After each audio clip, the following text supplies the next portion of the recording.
Hello, and welcome to Noonday Meditation and Contemplative Prayer Power Hour, where we come together every day at noon Eastern Daylight Time to love and support each other through this pandemic, through these dark days. And I don't know about you, but as we get closer and closer to this election day, my anxiety level is getting higher and higher, so I need this more than ever.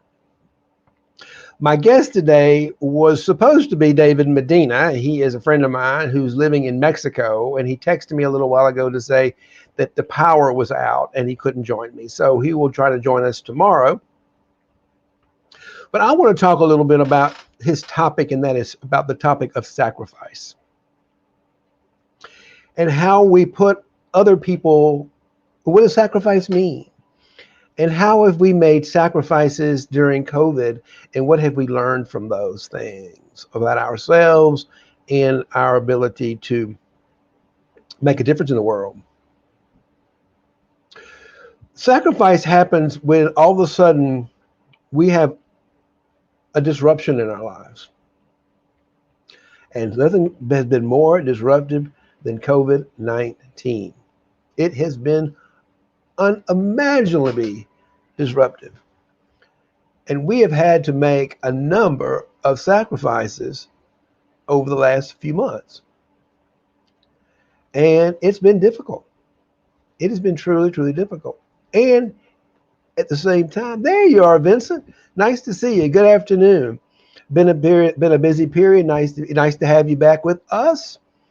And it's nice for you to be here today. And we're talking about sacrifice. And I know what you do. I mean, if you want to, just pipe in. What have you learned about making a sacrifice, and how might your life have changed, and for the better? I would say when I make sacrifices for others, I ended up in a better place, and I say that's what's happened for me during COVID-19. It's been quite a joy, if you will, to be. Let me do something real quick here. There we go. But the sacrifices we've all made as human beings and as people who love and care for one another, we've turned our whole life into a sacrifice in the last few months. So my friend David's topic of where his sacrifice led you, I think leads me a lot of opportunity to talk today without any notes, because I think we're living it. I think we're living in sacrifice. And we discovered that, in looking at different ways in my life where I have sacrificed for others, it doesn't even feel like a sacrifice. I think it's going to be a sacrifice, but when I get in and start actually doing it, I discover that actually there's a lot of love and joy and excitement from letting go of my own personal needs and interests to do something for the betterment of others and to serve. And I certainly learned that in many ways when I was called in to help at Ground Zero back in 2001 after the attack on the World Trade Center.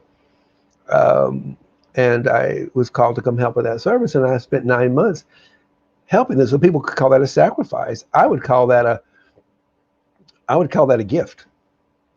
So these things where I thought were going to be a sacrifice actually had been big gifts and opportunities to serve and be of something of more value than my own. It gets me out of my own sort of narcissistic needs. Let's see what Vincent has to say. The biggest highs in my life I have gotten from sacrifice: giving up my finance job to become a doctor, less money, less travel, more work. But that is so true. That is absolutely hits the nail on the head, that when we give up our own sort of self-interest. I know for me, when I was, I was a fancy financial planner and wealth manager with a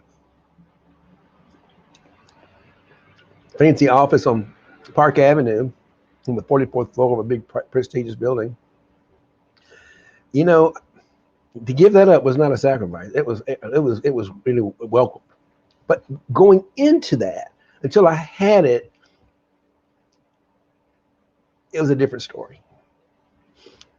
It was a sacrifice. I had to give it up, but I often find that it's a welcome give up. Like when I went down to Ground Zero for those 9 months, I gave up a lot. I gave up everything really, and that's all I did for 9 months. But it was not really a sacrifice in the sense that I was unhappy. I was the most, like Vincent said, that was the most fulfilling thing I ever did in my whole life. And it gave me the grounding, I think, to understand that, to be able to be um, here for this every day. I mean, I would say there's a sacrifice that I have to prepare for this, and it's what grounds me, um, and I have to pay attention to it. So I think sacrifice is, like Vincent says, it's where we learn the depths of who we are, and we get challenged to really uh, come forward and offer our gifts of value to the world for the betterment of others. And that is just, there's nothing like it. And let's see what Vincent has. This is great. This is great. Did you find loved ones challenged your sacrifice? Many told me to look out for myself, yet I was. Of course, people, and they don't mean it in a way that's, excuse me, been having a little cough here today.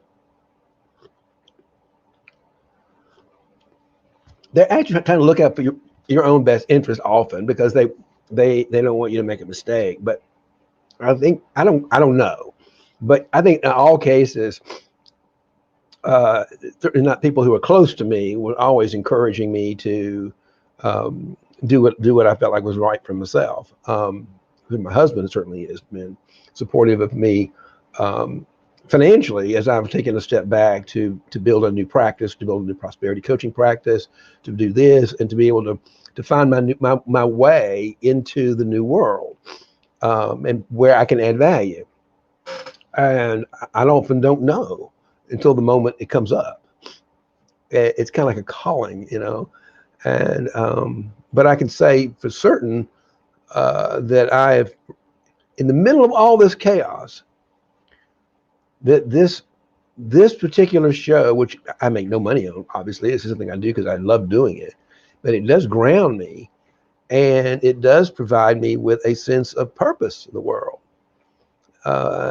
being able to add value to people's lives and my life when we come together at noon every day, just to simply be together and share our stories. Um, and I think I'll look back on this the same way I look back on most 9 months at Ground Zero, as a time to really share and be of service to the world, and grow from that. And my theme, as you know, is reimagining generosity. And when we know we come from that place of abundance, which I know you know about, Vincent, is that it's not really a sacrifice, really, at all. It's really a gift and an opportunity to make a difference in because when I can make a difference in someone else's life, that feels good. And in life, about feeling good and being happy and feeling a sense of joy and peace, even in the midst of all this. I think it's even more important.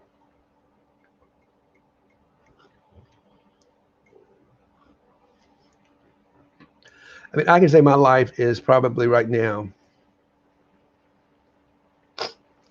the most joyful, the most loving, and the most fulfilling it's been in a long time. And I can't really put my finger on it, but I get out of bed in the morning with a sense of purpose and contribution. And it's not just me. I think that I'm getting it across the spectrum, from friends and families and colleagues, and everybody's kind of most people I know are kind of waking up. The guest I had on my show today was a dear friend of mine. He's in my mastermind group, David Medina. He was going to talk about the sacrifice he made when he went to see his mom, who was dying, who had dementia, and was in her last years of life. and the sacrifice he made to do that, and what he got from that is his faith. I mean, he's a happier, and he's a more guided, he's a more centered human being, and a more loving and compassionate man. And if making a sacrifice helps us to hone those skills, empathy, compassion, trust, competency, then we'll be better leaders in the world. And we need good leaders in the world. We need people who are willing to make a sacrifice. And that's what's so encouraging about so many people who right now are stepping up to to lead this country in the Democratic Party. And I don't want to make this about politics, but I got to tell you the truth that I don't hear from the Republicans making me feel like they care about me. I mean, think about it. What was the last thing they did? They said, we care about you, Martin. Everything they seem to do seems about their own self-interest and their own need to hold power, that sense of power. And that doesn't feel good. I go by, how does it make me feel? You know, when they railroaded that woman who's certainly not in favor of me having the right to get married as a gay person, when they railroaded her to get her on the Supreme Court, that wasn't from me or for most of the American people. That was for them. So it's not about, and they choose that. I mean, the Republicans, they could have said, they're individuals, human beings too. They could have said, I don't want to vote for her because I don't believe in her. I don't like what we're doing here. They could have had their own sense of conviction about who they are and what they stand for. But they chose not to. And I think that's going to be telling in the long run, because we're going to get leadership in this country, and that's very exciting. We're going to get leaders in this country who are willing to make the sacrifice for others and make the world better. And that's what I see repeatedly over and over and over again in the history of Joe Biden, Kamala Harris.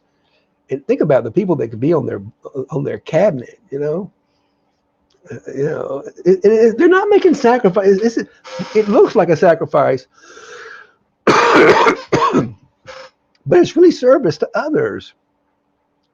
And unfortunately, I don't think the president even understands what sacrifice. Why would he? Doesn't even understand what it is and why it's important.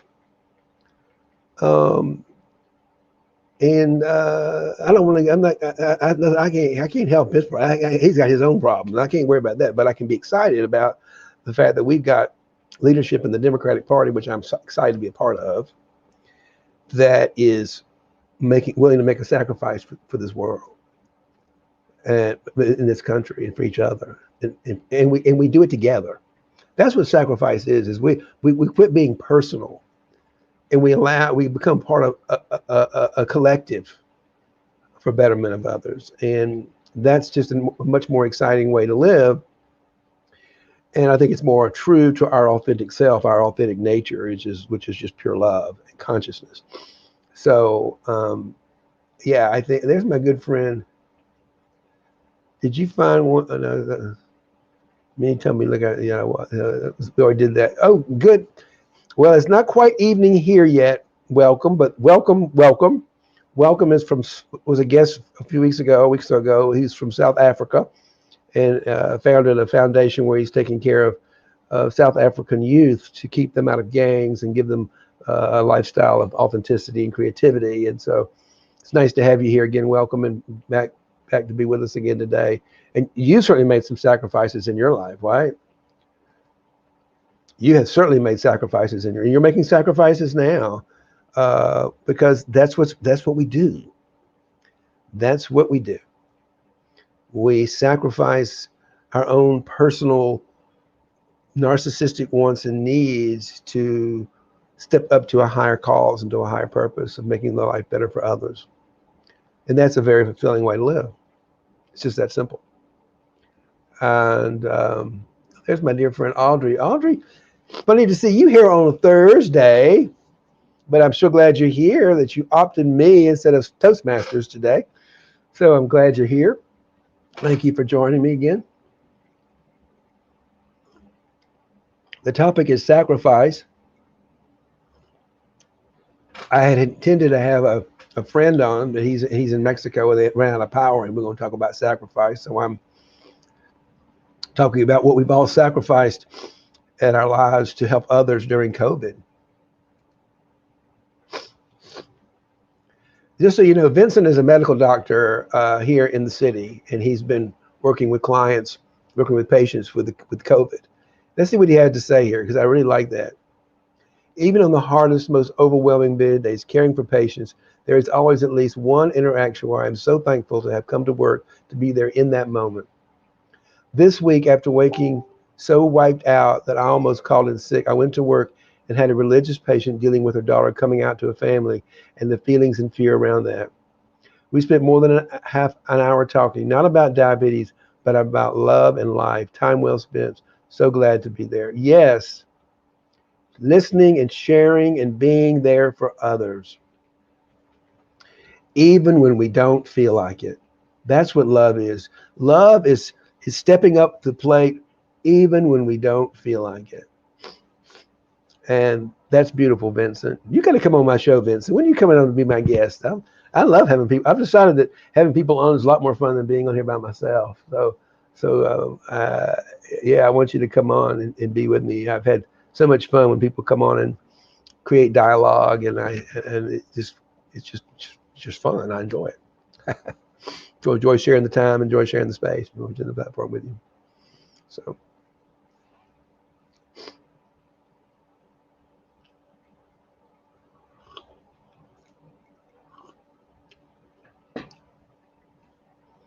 So I'm kind of winging it today because I was planning to have a guest. Thank you, thank you, thank you, thank you, thank you, thank you, thank you. Yes, this is what love and support looks like.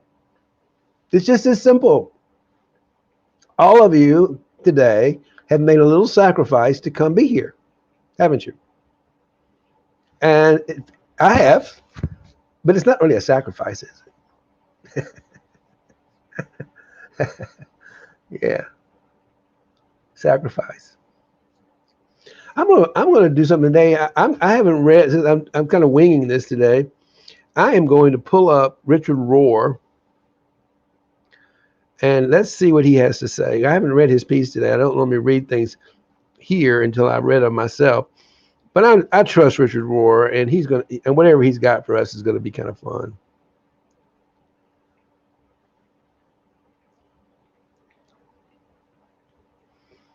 Let's see what Richard Rohr has to say. Could be completely. Every now he's a little bit. Every now he's a little bit out in the world. Let me just see. There we go. Richard Rohr's Daily Meditation. Thomas Keating, The Secret Embrace, Part 2. We're gonna find out what he has to say together. I don't know what he's gonna have to say. Everything matters. Only the divine matters. And because the divine matters, everything matters.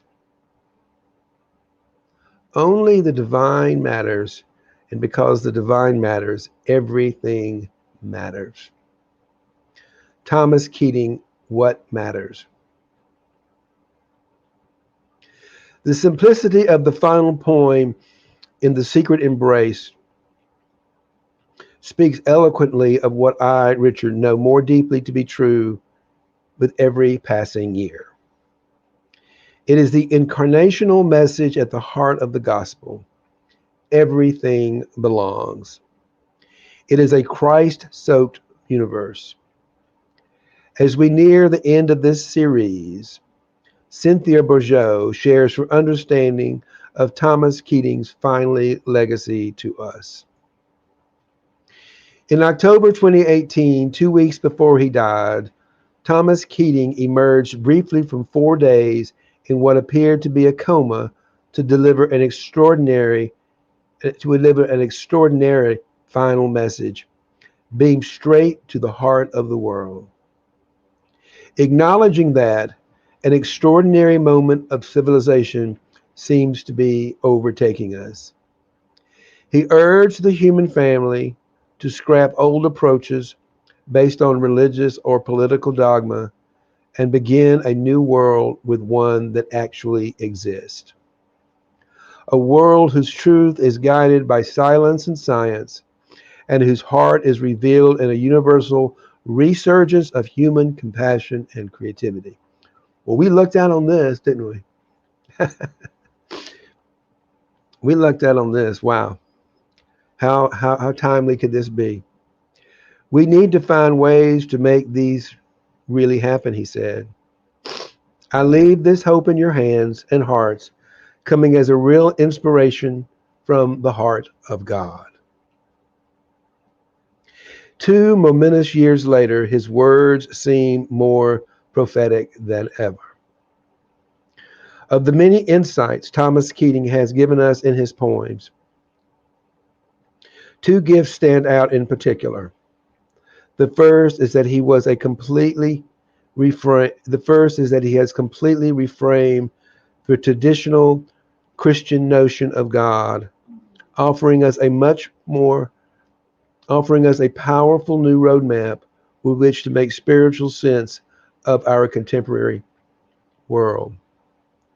In this short poem of 11 laser-like words, Thomas smashes through centuries of theological barricades, separating God from the world and contemplation from action, offering instead a flowing vision of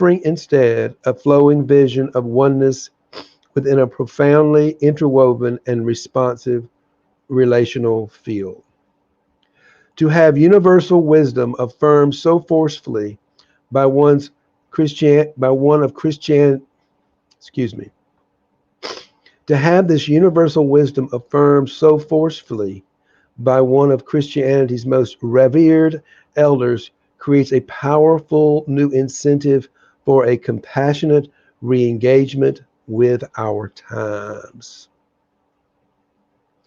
Didn't we speak of that earlier as having leaders of compassion and how we can look forward to that kind of leadership?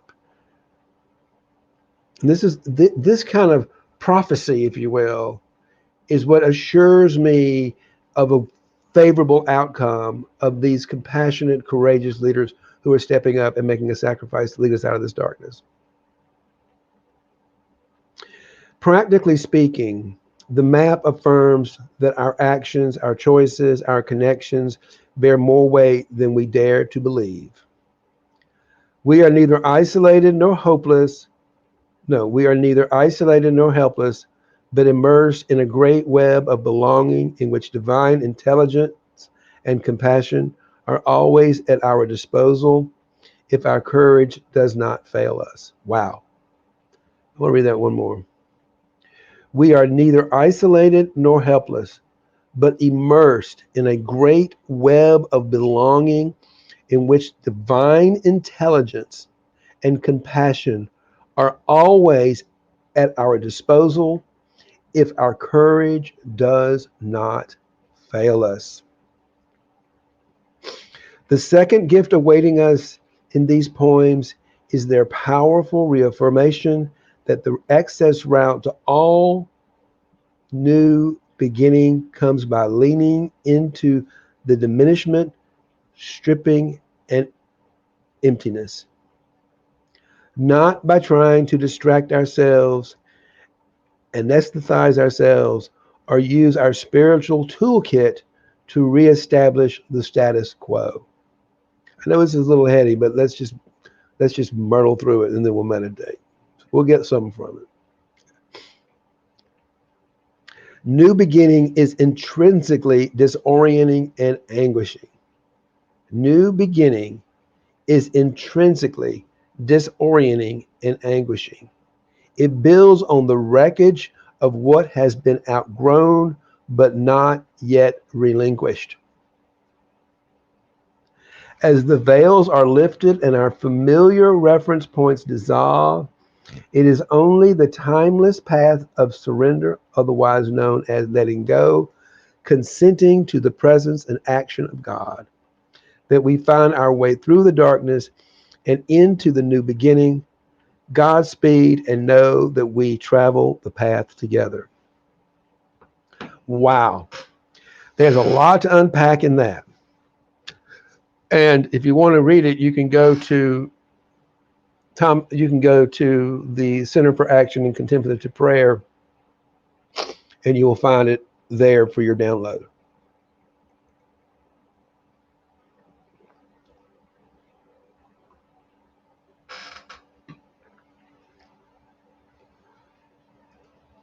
What a beautiful piece. There are moments I just want the world to see the true nature of love, the face of kindness and the reward of giving. Thanks, Martin and Vincent. Well, the world sees it. Not every human sees it because some people are hidden in shadow. And what we have to do is we can't blame the shadow. We can't blame the darkness. They can't, the people that can't see it are in darkness. And we don't blame the darkness for being dark because that's its nature. Instead, we shine the light on it. And it's a little uncomfortable, but we shine the light on it. And that's the face of kindness and the reward of giving. So beautifully put. Welcome. Yes. I'm sorry if I'm a mess today. I'm snuffling. I got a cough, you know.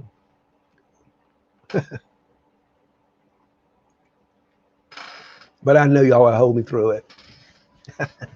We will muddle through it.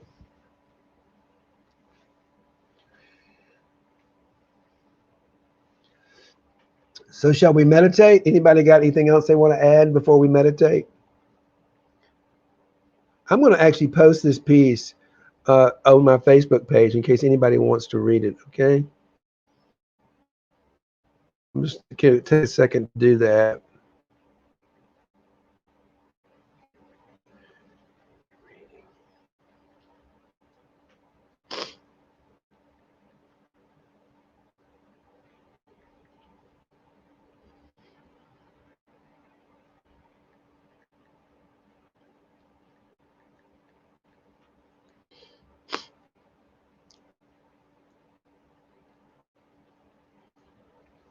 There you go. So if anybody wants to take a read it, take that. I just put that on my personal Facebook page. You can get it from there if you'd like to take a look at that, because I thought it was a beautiful piece and so appropriate right now. It's 2020. Just being here is a miracle. Yes, it is. It is a miracle. Cough and stuffy nose and everything else and rainy weather. It's all a miracle. You know, Einstein said either everything is a miracle or nothing is a miracle. What do you choose? I believe everything is a miracle. We were talking about Einstein the other night, and Albert Einstein, and he was a mystic. He was a mystic in this here, science and mysticism. He said he didn't believe in God. He didn't believe in any kind of dogma of God or any kind of religious institution. That's true. But he was a very spiritual, mystical man.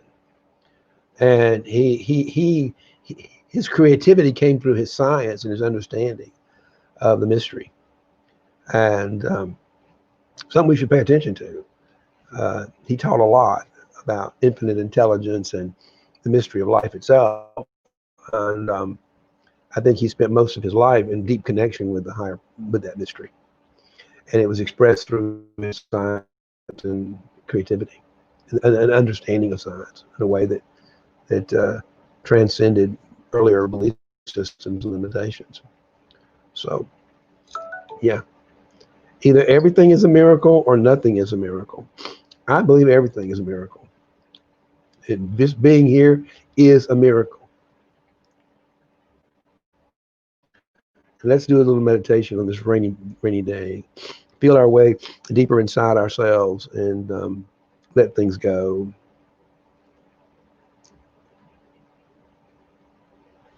So raise your arms in the air and feel that life force within you. Wake up. Wake up to life. We're not going to be old sleepyhead meditators. We're alive. We're awake, living forces in the world, ready to be courageous and make a difference in the world. Feel that. Just be still for a second and allow yourself to feel that life energy in your hands. Move your fingers. Wiggle your toes. And allow yourself to get still. Begin to soften the mind, quiet the mind. One of the ways we can do that is by mindful breathing, where we just focus our intention on the breath for a few minutes and notice the thoughts. Notice what you're thinking and let it go. Let go of any beliefs or judgments about the moment. Hold on to nothing. And allow yourself to fall gently into the loving arms of the unknown. The sweet stillness of the divine itself within us.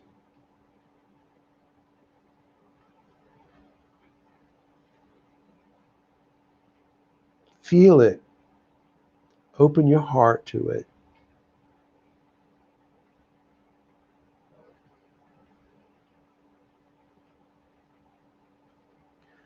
Notice any emotions you might be feeling right now. Notice if you're feeling joy, sadness, anxiety, peace. Whatever you're feeling, just notice it and allow yourself to feel it. Feel it deeply, fully accepting this moment and allowing this moment just to be your primary purpose in life, because that's all there is.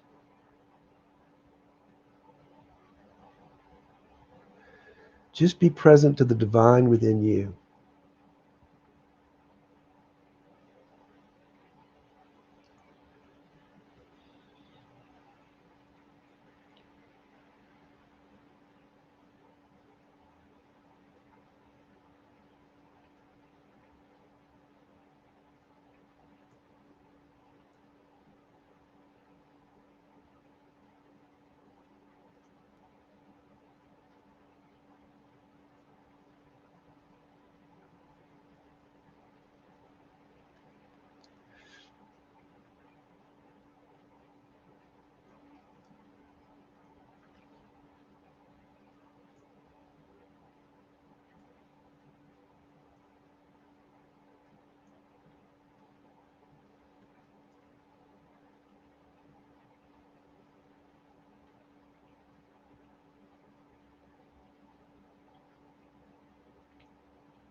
Allow the sound of the bell and my voice to wake us up from any thought trances and let them go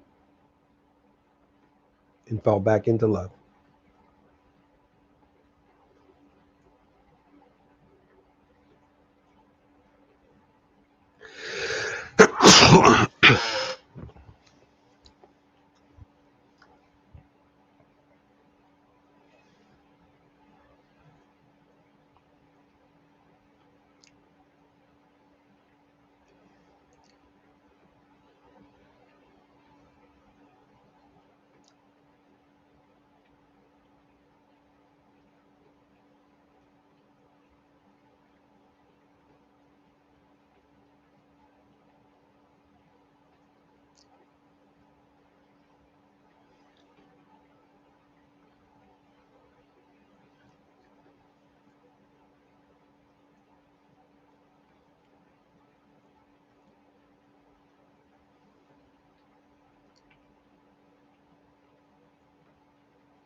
Allow the sound of the bell and of my voice to wake us up from any trance we might be in.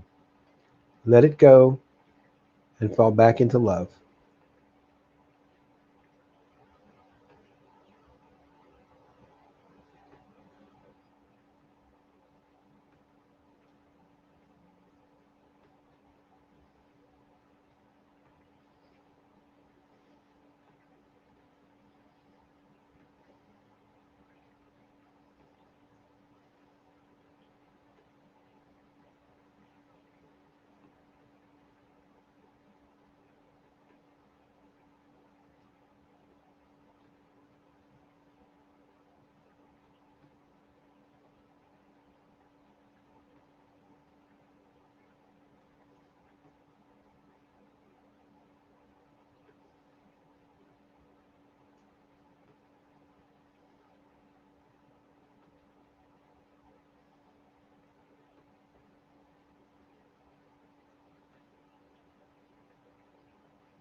And that's the sound of the closing bell. Welcome back.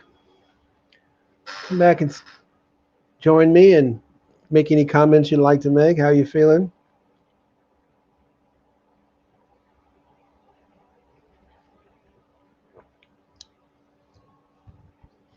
I'm feeling grateful for this time, this opportunity to take a pause and let go, be present, be together.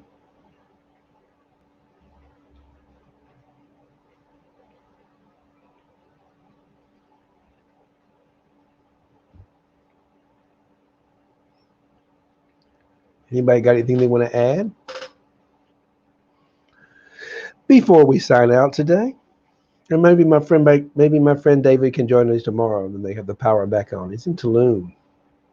He's got an interesting story to tell, and I can't wait for him to share it with you. So,